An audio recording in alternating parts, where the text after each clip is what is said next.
lalagpasin ko sa kanila every time na may kapatid sa kanila. 1, 2, 3, 4, 5. So, hi guys. Hi guys. So, pupunta kaming bayan. Pagawa ng cellphone. Bibili kami ng dryer. Dahil nag-uulan na, nasira nila yung dryer. So, pahirap pang magpatayo ng damit ngayon. So, CJ, hi ka naman sa vlog ko.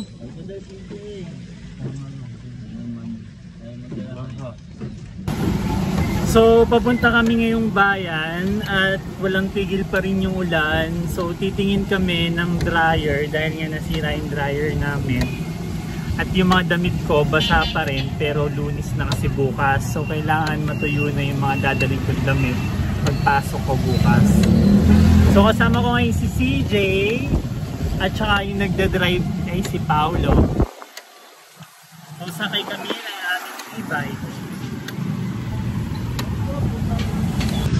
So, ito si Paolo, yung personal driver ko. Pau Pau, say hi! Dapat hindi namin gagamitin yung e-bike dahil nga nag-uulan, pero dahil wala kaming payong sa bahay, nawala nila lahat ng payong. So, napilitan kaming gamitin yung e-bike dahil mababasa kami kapag kami ay naglakad. So ngayon, malakas pa rin yung ulan. So kung hindi nga lang dahil nasadya namin ay bumili ng dryer, hindi naman kami lalabas ng bahay. So yeah, papunta na kami ngayon sa Malolos Bayan.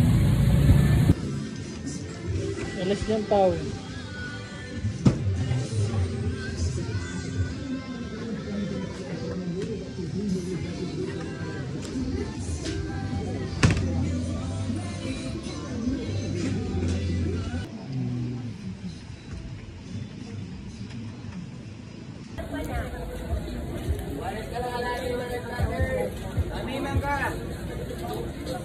So, nandito kami ngayon sa palengke. Bumili ako ng tsaa. Go, akit. Akit mo na, Pao.